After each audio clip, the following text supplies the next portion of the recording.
विद्वान सन्यासी, त्याग और तपस्या की प्रतिमूर्ति, मेरे जैसे अनेकानेक नवयुवकों की प्रेरणा के स्रोत, सार्वदेशिक सभा के प्रधान पद को सुशोभित करने वाले पूज्यपाद स्वामी आर्यवेश जी महाराज के श्री चरणों में मैं वंदन करता हूँ। हमारे मध्य में आज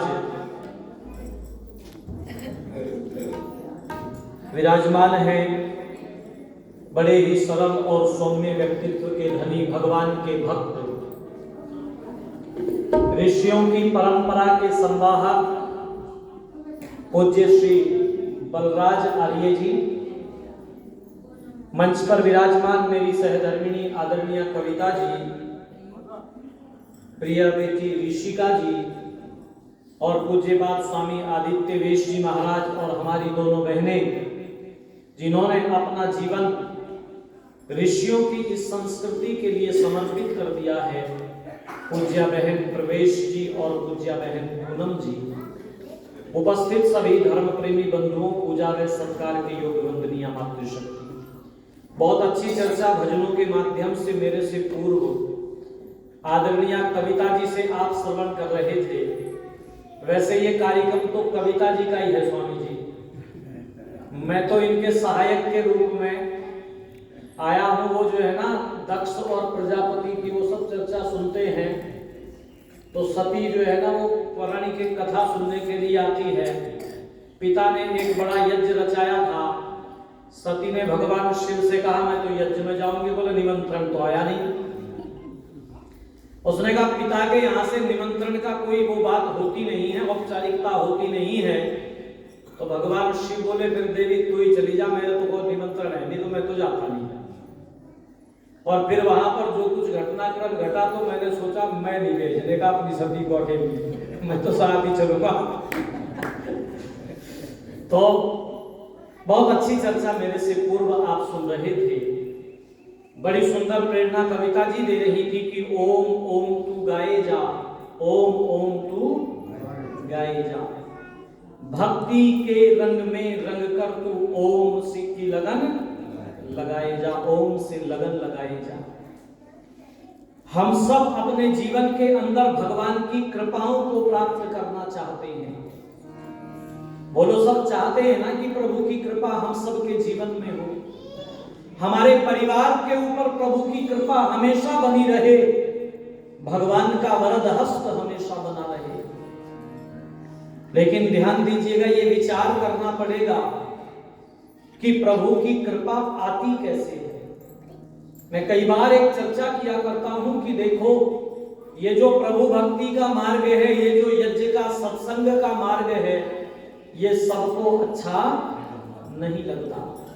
यहाँ आसपास में इतनी माताएं थोड़ी रहती हैं, और भी बहुत सारी माताएं रहती हैं, बहनें रहती हैं। लेकिन आप ही के मन में ये विचार आया कि नहीं नहीं बहन जी का संदेश आया है तो चलेंगे। नहीं तो बहुत सारी माताएं, बहुत सारे सज्जन व्यक्ति ये कहते रहते हैं कि तुम्हें भगवान की भक्ति की सूझ रही है या मरने की फुर्सत नहीं है, टाइम नहीं है हमारे पास में, शेड्यूल इतना टाइट है कि समझ लो सांस मुश्किल से आ जा रही है, इन्हें भगवान की भक्ति की सत्संग की सूझ रही है। लेकिन उसी व्यक्ति को देखा एक जगह पर बैठा हुआ ताश के पत्ते खेल रहा है। उसे पूछा ये ताश के पत्ते क्यों खेल रहे हो तुम? तो अभी थोड़ी देर पहले जो ये कह रहा था बहन जी की समय नहीं है मेरे पास में, टाइम नहीं है मेरे पास में। जब उस व्यक्ति से ये पूछा कि ताश के पत्ते क्यों खेल रहे हो, तो कहने लगा जी टाइम पास करने के लिए खेल रहा हूं। माताओं को भी हमने देखा है सीरियल देख रही हैं और दौड़ी दौड़ी जाती है मेरा सीरियल नहीं निकल जाए, और वो सीरियल बरसों बरस हो गए चलते हुए, खत्म होने का नाम नहीं ले रहा है। माता से पूछा ये क्यों देखती हो? बोले जी बस टाइम पास हो जाता है। सत्संग में क्यों नहीं आती? तो कहती है टाइम नहीं है। तब ध्यान दीजिएगा, सारे लोगों को प्रभु भक्ति का ये मार्ग अच्छा नहीं लगता।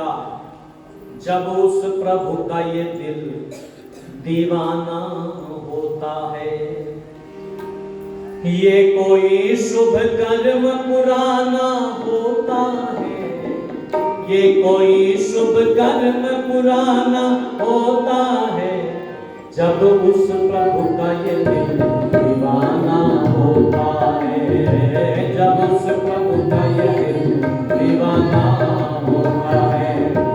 ये कोई शुभ कर्म पुराना होता है, ये कोई शुभ कर्म पुराना होता है, जब उस प्रभु का ये दिल दीवाना होता है, जब उस प्रभु का ये दिल दीवाना होता है।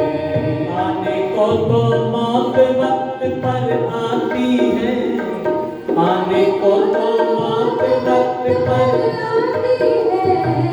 आने को तो मौत वक्त पर आती है, आने को तो मौत वक्त पर आती है, लेकिन पहले कोई बहाना होता है, लेकिन पहले कोई बहाना होता है।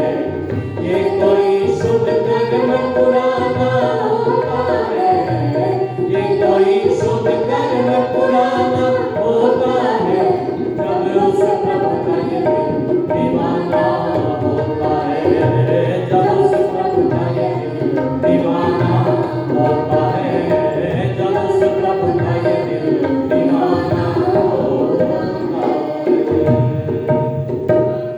सारे लोगों को प्रभु भक्ति का ये मार्ग अच्छा नहीं लगता। बाबा तुलसी ने मानस में चौपाई लिखी थी कि अति प्रभु कृपा जाहि पर होई, पावते यही मार्ग सोई। और महर्षि प्रवर देव दयानंद सरस्वती जी महाराज से जब स्वामी शुद्धानंद, जिस समय पर वो मुंशीराम हुआ करते थे, उन्होंने जब बहुत सारे प्रश्न पूछे थे और जब निर्प्रश्न हो गए थे मुंशीराम, तो ऋषि दयानंद सरस्वती जी महाराज से मुंशीराम ने कहा था कि महर्षि, आपसे करने के लिए मेरे पास में कोई प्रश्न नहीं बचा। प्रश्न बोलते ही नहीं बनता। बरेली में एक जगह पड़ती है उत्तर प्रदेश में, उत्तर प्रदेश में एक जगह पड़ती है बरेली। वहां पर महर्षि देव दयानंद सरस्वती जी महाराज का व्याख्यान चल रहा है। मेरी बात समझ में आ रही है कि नहीं बहन जी? आ रही है ना मेरी बात समझ में जो मैं बोल रहा हूँ?